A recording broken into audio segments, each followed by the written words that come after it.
I'm pleased to report that just a few hours ago, about 1:30 p.m., about 1 p.m., a 15-year-old juvenile suspect has been taken into custody relating to the capital murder of Gabrielle Simmons, a hardworking mother of 6, that occurred on Monday, November 6, 2017, at the Dollar General located at 4807 Sunnyvale.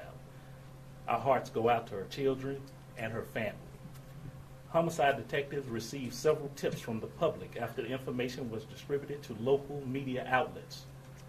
Through the collective efforts of the department, the media, the citizens of Dallas, tips flowed into the Crime Stoppers unit. These tips were then vetted by the homicide detectives, and they paid off. After obtaining information relating to the tips, a warrant for the suspect's arrest was prepared. This warrant information was relayed to the members of the United States Marshals North Texas Fugitive Task Force, in which Dallas police officers are members, for their follow-up. The task force was able to locate the subject, and take him into custody without further incident. The suspect has since been transported to the Dallas Police Department's Youth Division for processing. I want to take this time again to thank the community for their diligent efforts in working with the Dallas Police Department, the media for covering this event, as tragic as it is in our community, and the homicide detectives for their relentless efforts and follow-up in finding this subject and bringing him to justice. With that, I'll take a few questions that you may have that I can answer. Just to clarify, he has been arrested, not just taken into custody, but arrested. Yes, he has been arrested. Where was he located? He was located just north of the offense location, just a few blocks north, around the 2800 block of Kilburn, next to around Colwick area, just a few blocks north of there. Does he have any criminal history? We've handled him before in the past for violent offense, and he was processed through the Juvenile Justice Center and with the Dallas County. What was that for, that violent offense? Family-related violent offense. Did he admit it all to this crime? Right now, we can't talk about anything that he said, but we don't have anything further from him. What about an accomplice? We don't have anything further on that, on any accomplices or anything like that at this time. We're still investigating. Our homicide detectives, this is a few hours old, and they're pressing. They're great at what they do, and getting information and vetting information, and we're going to make sure that we unturn every rock, look under everything, and make sure that we get out anybody who was involved in this. We will find out. On a personal level, how does it sit with you to hear about a mother of 6 listening, complying, giving up the money, and yet she still was killed? How does it sit with you? Well, problems systemic in our society at this time.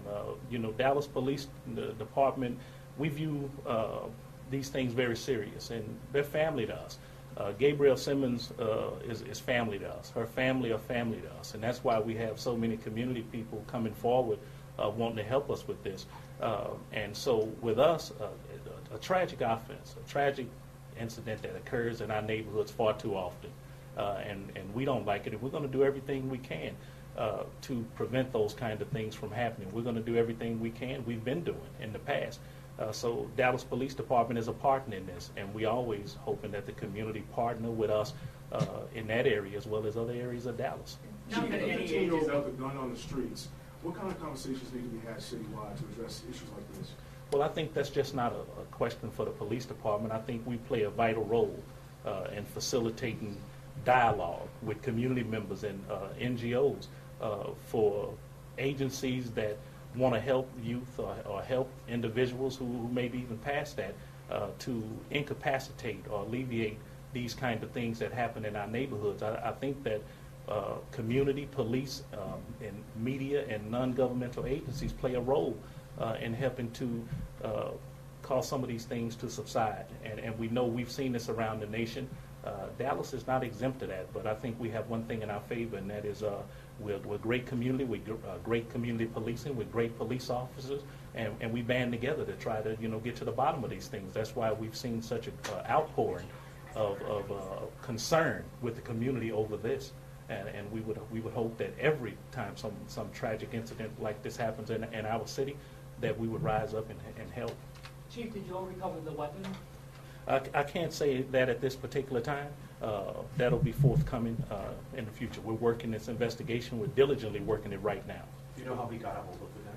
No, we don't. One more question, guys, please. How does it sit with you that it's a 15-year-old, I mean, you'd call this a kid, 15-year-old doing something, not that any age it's okay to murder somebody, but 15 years old? Well, you know, this is what our youth are. I would say, we're sitting with me personally, with the police department. I think in just the past few days, our chief convened a high-level meeting with D.A. Johnson and her staff, the juvenile department with Dr. Smith and Mrs. Hunter. And we just yesterday, I visited some of the facilities out at down south of here, and I visited some of our facilities that take juveniles in. I think we have a vested interest in it from the police department side as well as the community to reach out to our youth and try to get them on the right track. There are so many things that we can do to help the youth, to get them to where they need it. And I'll say this, by far we have more youth doing the right thing than we have youth doing the wrong things. What we have to do is get the youth who are involved in things that I've seen in my neighborhood growing up. I've seen different things happen, but we want to engage them and steer them away from this kind of life before. Because today, just not Gabrielle Simmons and her family's life have been destroyed. The life of a 15-year-old kid has been destroyed as well as his family. So all are touched in this. And when you're family, you should feel the touching. And we feel the pain. But today, we're just talking to the family, letting the family know that we have a person, and this is just one of the first steps on our way to justice. Thank you, Chief. Appreciate it. Thank you. Hey, thank you, guys. Any other updates that come forward to be on our blog, dpb.com, and also the media blast. Thanks. Appreciate you guys for coming.